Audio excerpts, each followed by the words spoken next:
Part 1 में हमने इस राइट एंगल ट्रायंगल के 3 सबसे बड़े टूल्स यानी साइन, कॉस और टैन को देखा था। लेकिन इनके साथ 3 और पार्टनर्स भी हैं जो इनके बिल्कुल रिवर्स हैं। अगर हम साइन थीटा के रेशो को रिवर्स करें तो मिलता है कॉसेकेंट थीटा, कॉस थीटा के रेशो को रिवर्स करें तो मिलता है सीकेंट थीटा और टैन थीटा के रेशो को रिवर्स करें तो मिलता है कॉट थीटा।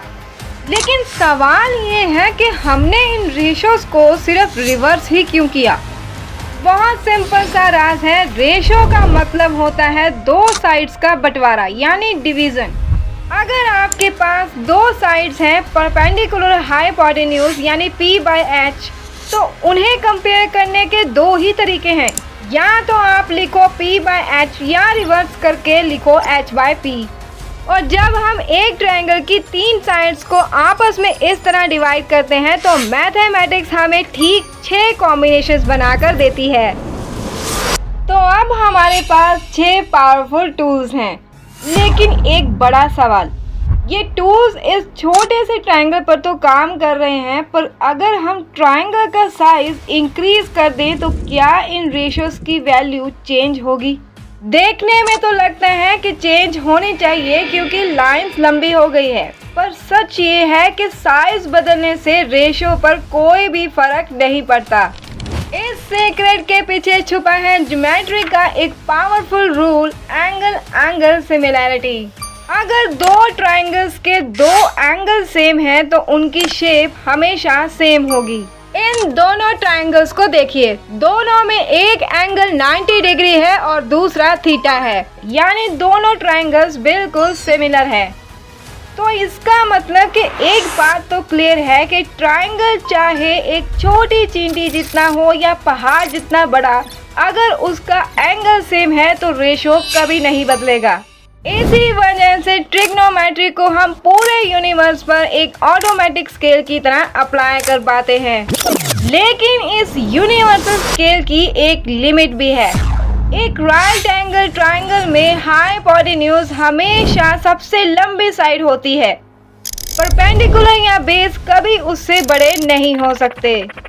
इसीलिए साइन और कॉस की वैल्यू हमेशा 1 से छोटी या मैक्सिमम 1 ही हो सकती है।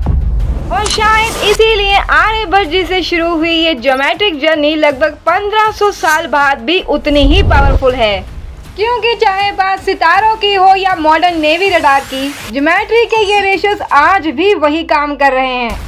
तो ट्रिग्नोमेट्री के सीक्रेट टूल्स और पाइथागोरस की मास्टर की अब आपके पास है। वापस चलते हैं उसी अरेबियन सी में। याद है पार्ट 1 का वो नेवी रडार? टारगेट किस डायरेक्शन में है ये तो मिल गया था, पर बिना देखे उसकी एग्जैक्ट हाइट और डिस्टेंस निकालने का राज अभी बाकी है। चलिए इस राज को सॉल्व करते हैं। एक अनजान टारगेट हवा में है। रडार शिप से टारगेट का बेस डिस्टेंस 7 किलोमीटर है।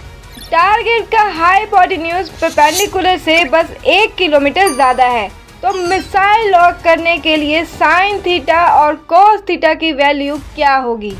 बहुत सिंपल है। चलो पहले अपने ट्रायंगल को नेम दे देते हैं OPQ। नीचे वाले शिप से टारगेट तक की लाइन को हम बेस कहते हैं, हाइट को परपेंडिकुलर और हमारी डायरेक्ट डिस्टेंस को हाइपोटेन्यूज। अब हमारे क्लू के हिसाब से हमारे हाइपोटेन्यूज हाइट से बस 1 किलोमीटर ज़्यादा है। चलिए पाइथागोरस थ्योरम लगाते हैं। अब वैल्यू पुट करते हैं और ब्रैकेट ओपन करने पर दोनों साइड से PQ² कैंसिल हो जाएगा। देन आगे सॉल्व करके PQ की वैल्यू आई 24 किलोमीटर और OQ यानी हाइपोटेन्यूज हुआ 25 किलोमीटर। हमें तीनों साइड्स मिल गई हैं। साइन थीटा के फॉर्मूले में वैल्यू पुट करने पर आया 24/25 और कॉस थीटा के फॉर्मूले में पुट करने पर आया 7/25 एंड मिशन कंप्लीटेड। अब चलते हैं मिशन नंबर 2 पर। प्लेग्राउंड में एक स्लाइड लगी हुई है।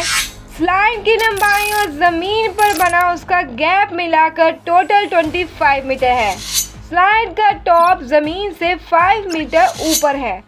अगर एंगल थीटा स्लाइड और ज़मीन के बीच बन रहा है तो साइन, कॉस और टैन की वैल्यूज निकालिए। अब ये मिशन 2 आपके हवाले है। पाइथागोरस की मास्टर की और ट्रिग्नोमेट्री के रेशोज की मदद से इसका सॉल्यूशन फाइंड कीजिए, क्योंकि मैथमेटिक्स तभी जिंदा होती है जब हम उसे खुद एक्सप्लोर करते हैं।